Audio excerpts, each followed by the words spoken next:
Assalamualaikum warahmatullahi wabarakatuh. Perkenalkan, nama saya Ropi Nanda Utama, guru bimbingan konseling di SMAN 1 Cisaga di ACD wilayah 13 Provinsi Jawa Barat. Pada kesempatan kali ini saya akan mencoba memaparkan mengenai permasalahan yang pernah saya coba untuk selesaikan mengenai kehadiran peserta didik. Layanan bimbingan konseling yang saya berikan dalam hal ini adalah bersifat kuratif dan fasilitasi.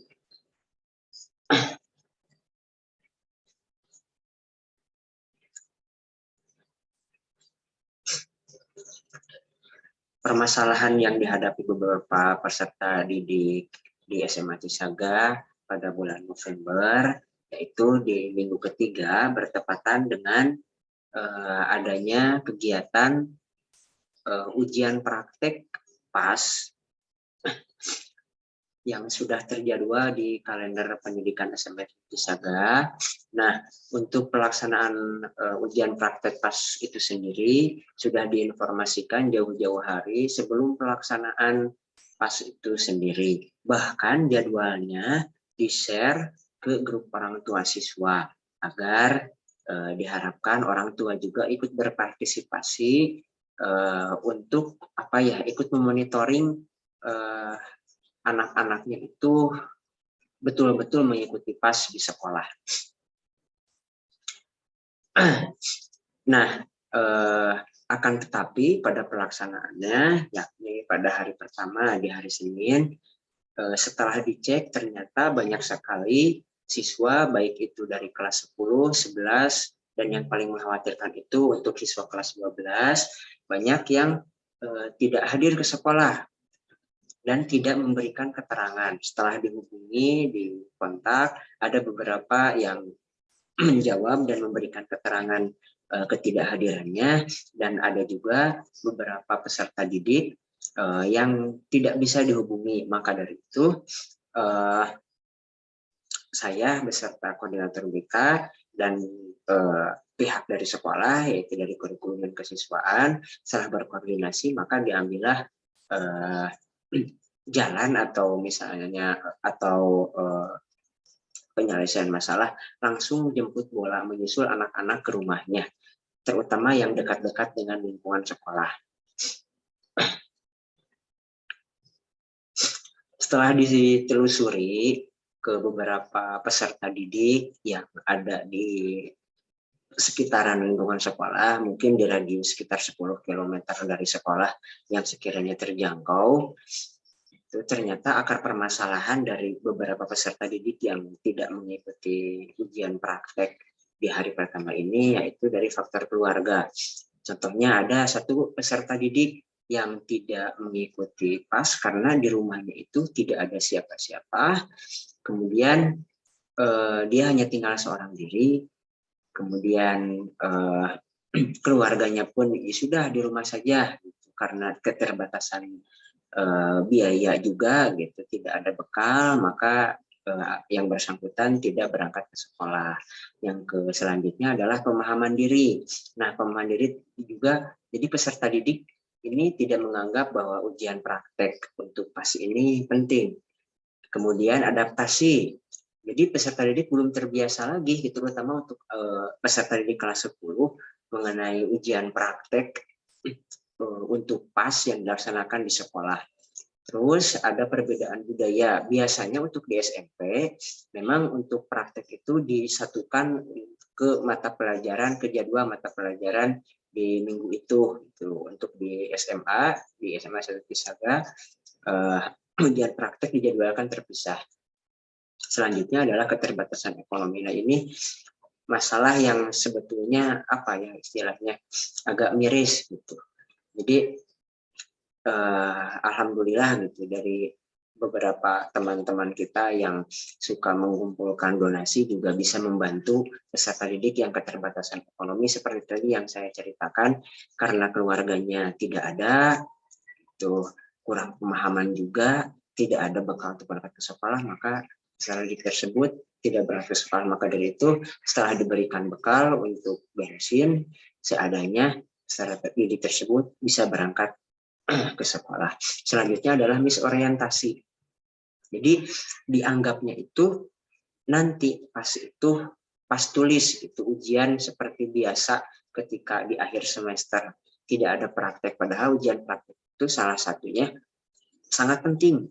Jadi di rapot itu kan ada penilaian kognitif, terus ada juga penilaian keterampilan. Nah, untuk ujian praktek itu sendiri besar sekali pengaruhnya untuk penilaian keterampilan.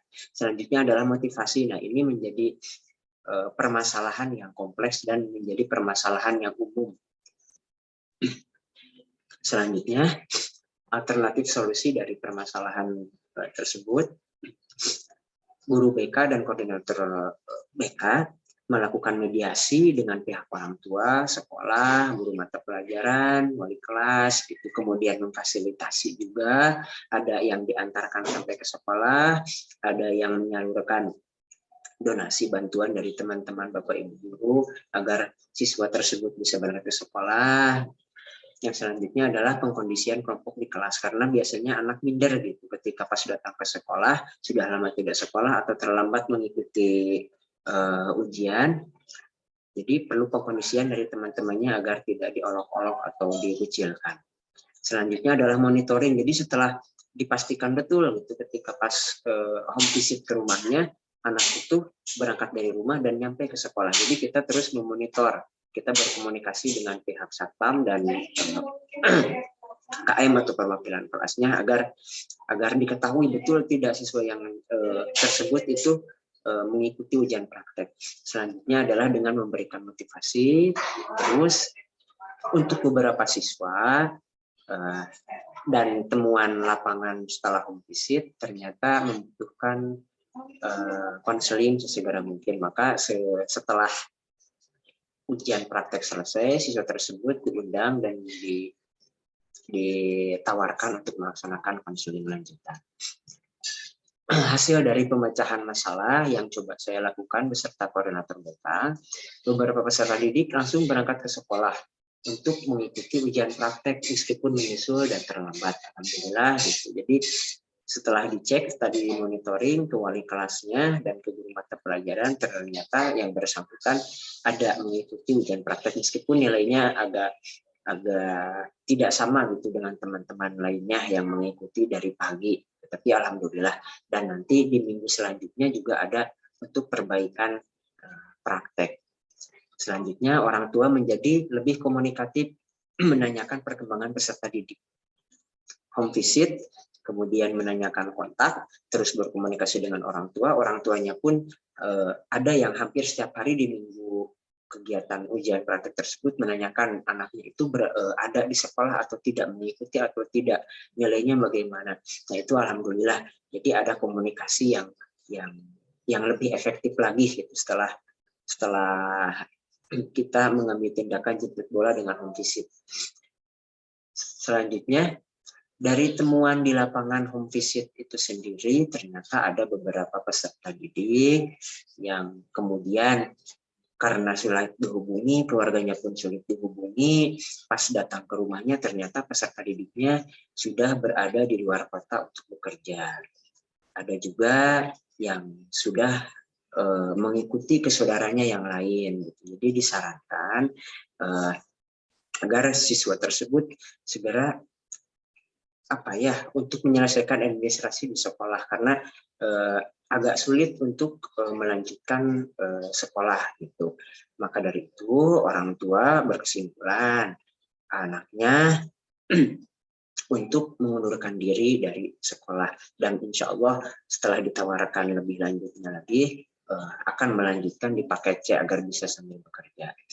Nah selanjutnya yang paling penting adalah kehadiran peserta ujian praktek jadi meningkat, jadi bertambah gitu. Yang asalnya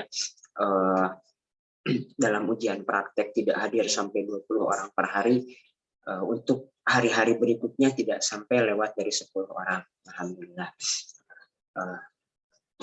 Dari rujukan pelaksanaan layanan bimbingan konseling ini tidak terlepas dari AKIN, terus dari teori-teori praktek konseling, terus rekap absensi ujian praktek juga menjadi dasar dalam pemecahan masalah ini. Demikian paparan penyelesaian permasalahan peserta didik yang dapat saya sampaikan. Mohon maaf apabila ada salah kata. Akhirul kalam. Wassalamualaikum warahmatullahi wabarakatuh.